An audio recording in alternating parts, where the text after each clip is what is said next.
All right, so thoughts on Dune Imperium. Jess, you were the victor. I am biased. I really like this game.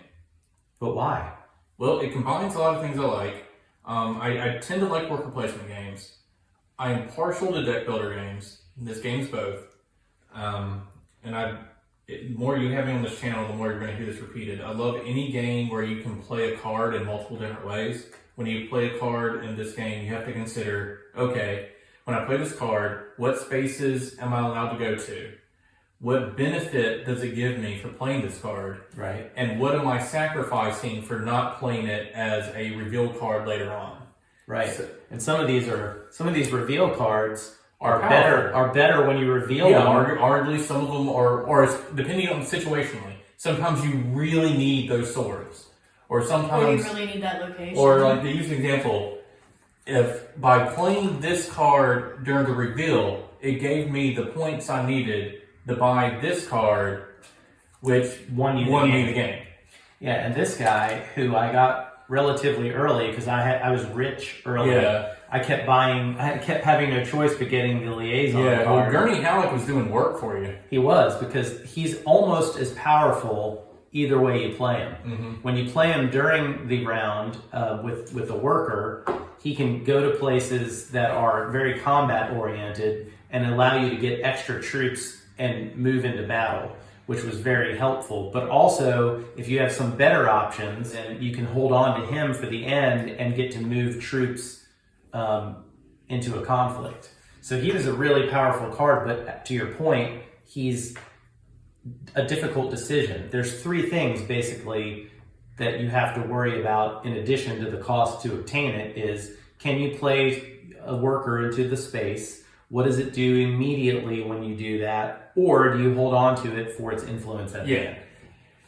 And that's pretty cool. That is cool. I feel like there's a good balance in spaces. For example, that our influence spaces here are generally not as powerful as what you get on this side of the board. But you're also, every time you place one here, you get to add your influence to that faction, which is an important part of the game. I'll say this, at the end of the game, in our playthrough that you can watch on a separate video, we all tied.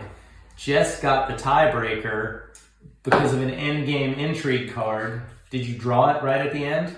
Or did you have that in your hand? I had it for a while. Okay.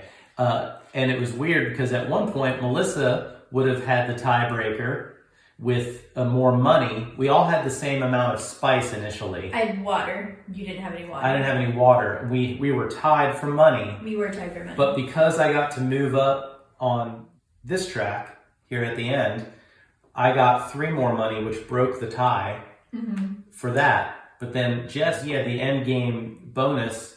He actually got more spice than us and broke the first tie at the end of the game. So it went from Melissa to me to Jess. The whole game felt super close. What do you think of how combat works? I personally love deterministic combat because it really cuts down on those dice rolls that can really bring a lot of salt. I don't mind that in a game. I know going in theory, that I'm gonna be disappointed several times, but it still hurts when you lose that dice roll. I feel like when a game is this big and this complex, dice rolling is not the best. It wouldn't have fit in this game. I agree. Yeah. I think that would have added a sense of randomness that would have been too much. Too much. Because I do think this game does have enough randomness in it to make it frustrating if things don't go your way. Like, I had no endgame intrigue card. Just drew more cards than me during the game, but he got... If I hadn't drawn that card... That card would have won the game, but then again... If I got a different card, I might have had a different strategy. Right, and also, there were some other things that it really could have gone either way at the end. I mean... Well, I stole the one that got you the outright. Yeah, that would have got me at 9 points. I will say, to go back a little bit, what I really like about the combat is there's 3 different gotcha moments. Like, you'll add troops to it during your main phase, the agent phase, and then when you reveal these little swords that'll add strength to it. But then after that, during the combat phase, you'll secretly play intrigue cards that can further change up combat. So even though it's deterministic, there's a lot of Take that almost. there's a lot of time to kind of mess with your opponents and play different things and kind of shake it up. It's not just who has the most cubes in the pot. I feel like people who are big fans of Euro games will be really mad at this game. Really? I think they Yeah, might. because there's too much. There's too much direct player conflict and direct. Well, Well, and also too randomness. much randomness. It's card draw. Card draw doesn't count as random. I think in a pure Euro setting, it definitely would. Yeah. I'm sorry. Some Euro settings. I was referring to one particular player that that I know that for some reason thinks that random card draw is not the same as rolling the dice as far as randomness. Well, Well, it depends on if that might be a topic for another video. to Actually, me, though, it depends on if all the cards are known up front. I was thinking of Dominion. Dominion is definitely has luck involved because you're drawing cards, and any deck builder has Yeah. luck involved. But- you can get that great card. But all the cards, Dominion- are known. To Yeah, be Dominion has going less into- luck because you have the same markup the whole time. Yes, to degree. I Like think it's your less. Ascension style one where you have a row that's constantly changing, because I had that one turn where there's a whole line of 5 cards and like absolutely none of these cards Yeah, help well, me. there's a row that's constantly changing. There's intrigue that you know nothing about. Yeah. Blind draw. Yeah, there's a lot of, I guess, randomness in there. And I mean, I wouldn't compare this game to Dominion. It's a lot more complex, but... To me, this is a worker placement game first and foremost, and then it has deck builder elements on top of that. But it also has resource management Yeah. because there were several times during the game where having one water And- wasn't enough to get the thing, and then we had a stack of spice here about a mile high. I like the thematically. I think this game is very, very suited to the Dune universe. I especially love how subtly important water is. The difference between 1 water and 2 water is extreme in this game. As far as I can tell, there's 1, 2, 3 spaces to get water. And there's like 1 or 2 cards that let you get water. Yeah, well, and back to the luck factor, which I don't want to harp on too much, although it really is a pretty decent part of the game. And again, any deck builder is going to have that in it, but let's say, for instance, on the last round of the game, I had one more, in my deck, I had at least 3 cards that let me place directly into the alliance trap. Yes. And had I gotten any of those, I would have been able to move up 1 more space somewhere, and then get 2. and I would have gotten a net 2 from whoever I needed to steal it. And I was worried about that. I was too, but I even played a card here. I played this guy here. Let me draw 3 cards, and I still didn't get it. The research station, again, we need to play this more to kind of really unlock the strategy and the details of it. But the research station feels like a trap. Like that 3 card draw feels so strong, and then you draw it, and it's like, oh, these cards are garbage. Well, I've played Lost Ruins of Arnak, and it has a similar feel to it to me, where with regard to the worker placement, you can move up on these tracks, but you also have the deck building element is as important as you want to make it. If you really wanted to concentrate on the deck building in this game, and really, again, it's gonna come down to some luck. Can you get a good card early that allows you to trash cards out of your deck? Yeah. If you can, then this isn't so random anymore because you're pulling wonderful cards. So, well, the Bene Gesserit, that lets you trash cards. Yeah. If you take that space. Well, if you have the 2 spies, that's the other thing. I won this track, but it seems like I never got any of the benefits and stuff in it somehow. I'll tell you one thing. I think one thing we were dismissing this card. I didn't think about it until you did it. To The be spice honest, must flow. The spice must flow. I never had only 9. 1 spice must flow got bought the whole game. Sour. To buy this card, you pretty much have to sacrifice your workers. You have to say, I'm not going to place a worker so I can reveal and buy this card for a victory point, basically. Yeah, I mean, I think that the theme in the game is very strong, and the mechanics lend themselves to the theme. It's not a slave to the theme. Yeah. But I think if you were going to make this game less random, it would be less thematic as well.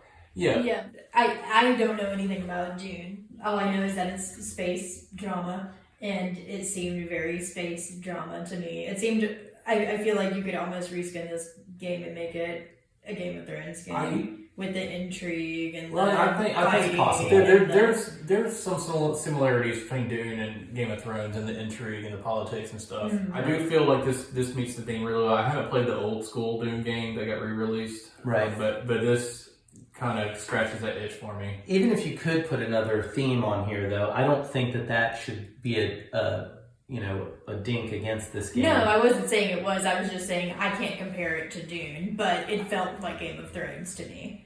And Dune has been compared to Game of Thrones. That's to fair. Me. So, But I think they did a really good job of tying mechanics to theme. In any type of game that has area control, for sure, it seems like there's a little bit of randomness no matter what.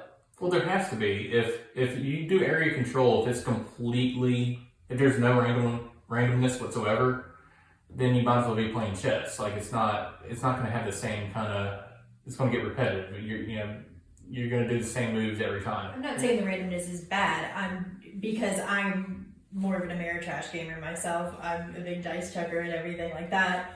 I'm just saying if you have friends that are big Euro fans and you break out this box with all the little cubes and things like that and try to convince them it's a Euro, they're not going to like it. I could agree with that, actually. I would not play this with someone who likes to play strict Euro games. No. This is definitely a hybrid, right? It's a hybrid. Which to me is a plus because I get bogged down with strict Euro games a lot of times, and I feel like a lot of the theme is lost, and this doesn't lose the theme as much. I feel like I am more involved in it more to do. And I would like to add that even though there's a lot of moving parts of this game, I feel like once you get used to the iconography and what this different stuff means, I don't feel like it's that hard to learn. It's really not overly complex. Yeah. It reminds me of Roll for the Galaxy, where the first time you sit down to play it and you look at it, it's like... It's just all these trapezoids and stuff. What does this mean? But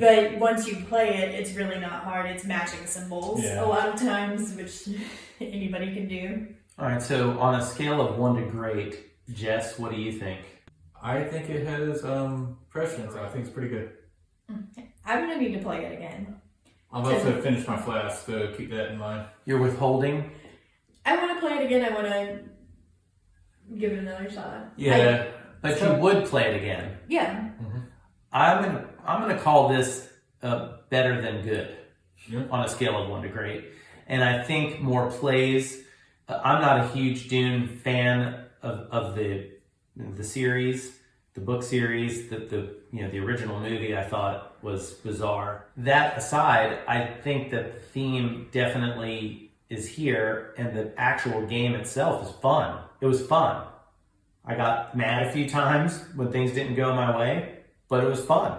I lost at the very end, but it was fun. There's attention to it, and would I play it again? Sure.